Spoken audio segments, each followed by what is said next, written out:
Epidemyang hatid sa San Sinukob ay kilabot. Ilang bansa na ba ang sinakop ni Libot? Ilang buhay pa ba ang sisilain?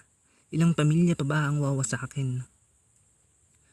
Presidente ay nag-alok ng gintong alay sa makakatuklas ng pantapal sa bibig ng banyagang sumalakay. Girero'y patuloy sa paghuhukay, hanap ay lunas na bukal, hindi dahil sa pabulong naghihintay, kundi ito ang tama't marangal.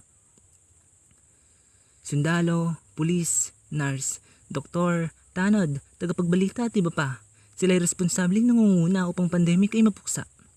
Sambahayan ay nilisan ng pansamantala, isinalang-alang oras na kasama dapat ay pamilya, kalungkutan, buhat ng pananabik sa pamilya ay di ininda.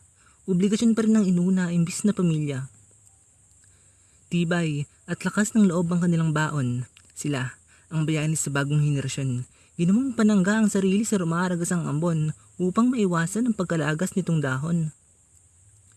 Hindi tanaw ang peligrong nakalatag, liwanag, ang sagubat ng kadiliman ay pilit na inaaninag upang tahiin ng sugat nitong bansa, buhat nitong mapaminsala, epidemyang kumawala. Voluntaryong isinugal lang sariling hininga, mas piniling itapak sa hukay ang kabila nilang mga paa. Ang tanging nilang sandata ay ang larawan ng pamilya sa bulsa.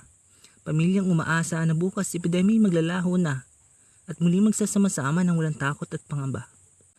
Sila'y may busilak na tabak na kagaya ni Bonifacio. Sila'y dakilang tagapagligtas na kagaya ni Jesucristo. Walang paghilakbot, tunay na gerero, karapat-dapat bigyan saludo at respeto. Sa mga nagsasabing lahat ay pwedeng maging bayani sa panahon ng pandemya, nagkakamali po kayo.